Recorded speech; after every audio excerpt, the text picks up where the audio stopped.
My name is Joe Dittmann. Been doing beekeeping for this is season 4, I think.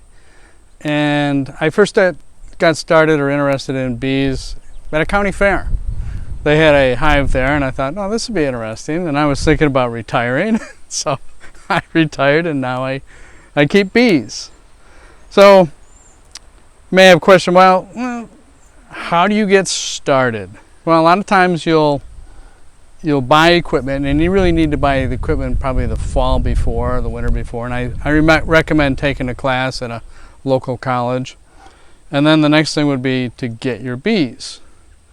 Well, this particular box here is typical of what bees come in. It's about 3 pounds of bees, a queen and a feeder.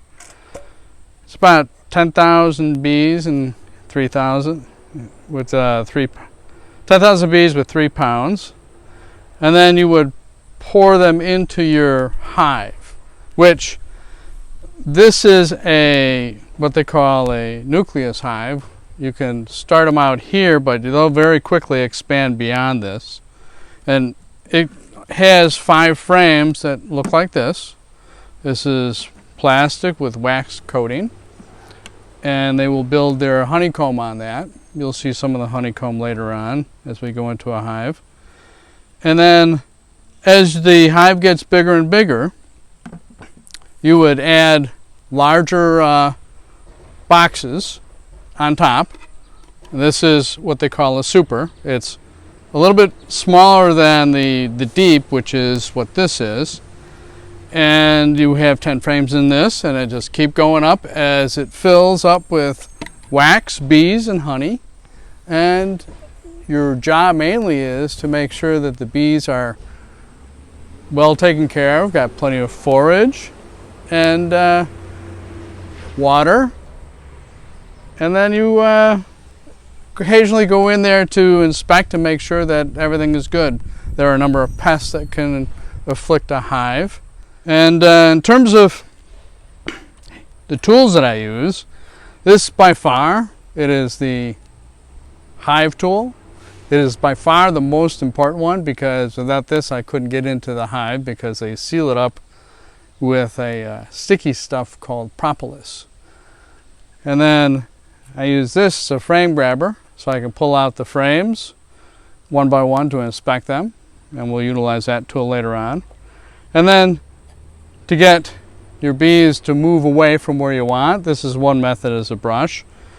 But the method that everybody will use to some degree is this. It's a smoker. It's basically a burning fuel in here that as it burns, it gives off smoke, and a bellows here to push the smoke to where you want. It confuses the bees, make them want to eat as much honey as they can because they think their house is on fire. This is a good way to move the bees as you progress into your hive inspection.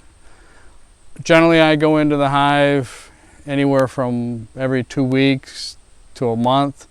Early on, I'll go into the hive much more often because I need to go in and feed them early in the year with sugar water, a 1-to-1 ratio, so that they have enough food to grow even when there is nothing really out in the environment yet.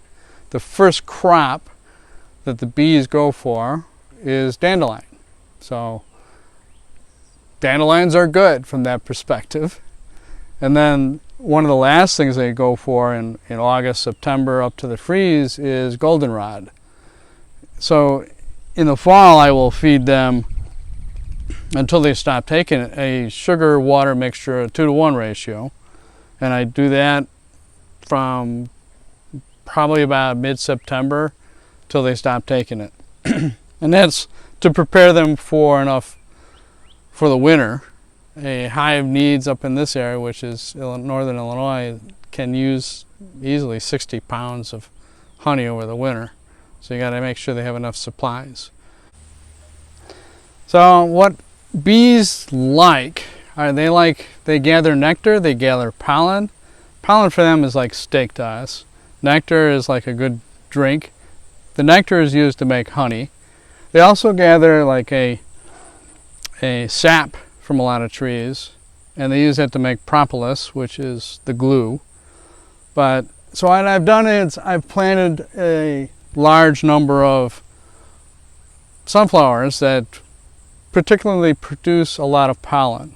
This is so that at this time of year, which is in August, when there's not much available in terms of flowers, they have a source of pollen and a source of nectar. Other things that I plant Russian sage. I'll plant actually milkweeds. My bees really like to go for milkweeds. The flowers are very aromatic and they produce a lot of nectar. So they'll use the nectar to produce their honey, bring it back to the hive. They'll concentrate it by evaporating the moisture in the nectar. The pollen they'll use to make bee bread, which is a mixture of nectar and pollen, and they use that a lot of times to feed their brood, which is the babies that are in the hive, and that's how they raise the bees.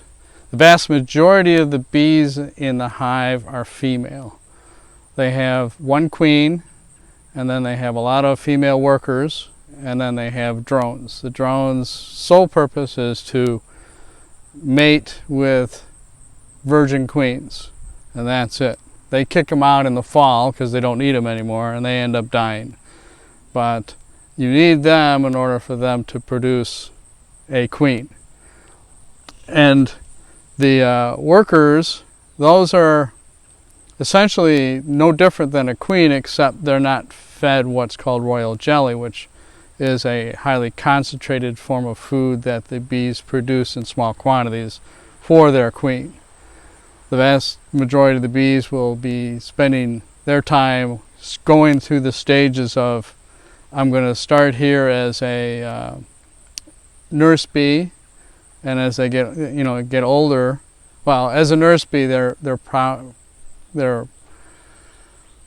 function is to clean up after themselves after they emerge from the cell, and also to clean around, and then to feed and take care of the other developing bees. And then as they get older, they'll move on to the responsibility of producing honey in the hive, and they'll also move on to guarding the entrance to the hive. And as they get older, they'll become foragers, which they'll go out and they'll gather water, pollen, nectar, and sap. And generally the life cycle is about, from the time they exit the cell to their last moment of life, is about 6 weeks in the summer. In the wintertime, everything kind of shuts down, and a bee is really going to last about 6 months. Now, it's a big difference, but in that big difference is they're not going outside. They're staying inside and eating and taking care of the queen and staying warm.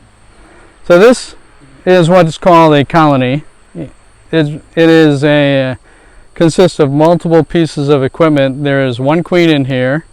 There is thousands of workers. A hive will start out when you first put it in there with maybe about 10,000 workers and one queen.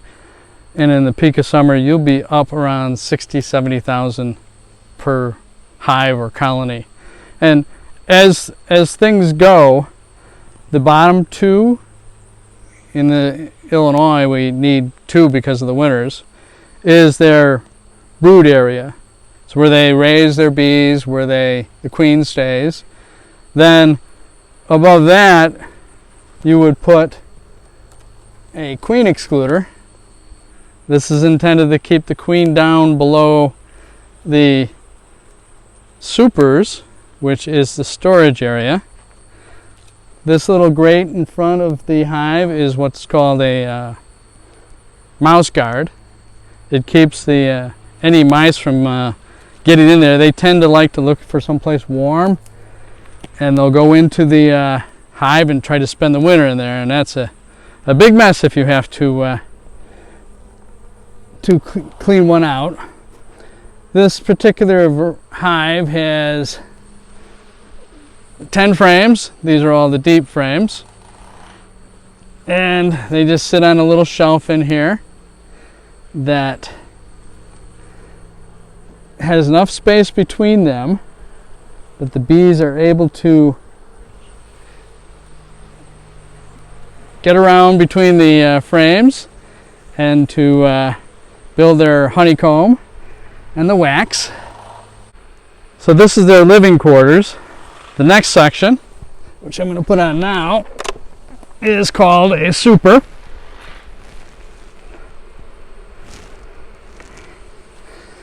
And the super is where they store the honey that I would like to take. I have to make sure I don't take more honey than they need. I need to leave honey that allows them to survive the winter. Okay? And as you go through the summer, as they fill up one, you put a second one right on top of it. I had to separate those two because they stuck together. And you keep building it up as long as they're filling them up. Now, you can see this guy is shorter. And this is for extraction purposes.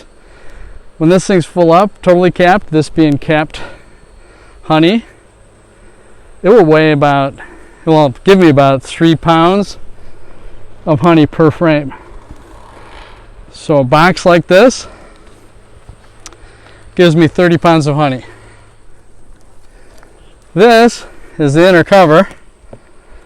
In the fall, I will put a feeder on this and give them a sugar water solution so that they can store the sugar water for winter use. It's a way of replenishing the honey that I took. And then the last thing, well, almost last, this is the telescoping cover. This provides them environmental protection. Okay, well, thank you for stopping by my beehives. The ladies all appreciate the visit, and I enjoyed trying to share some of the information that I have on beekeeping. And by all means, if you are interested and you're able to do it in your area, check it out. Go to a local college, take some classes, and start beekeeping. You can't go wrong.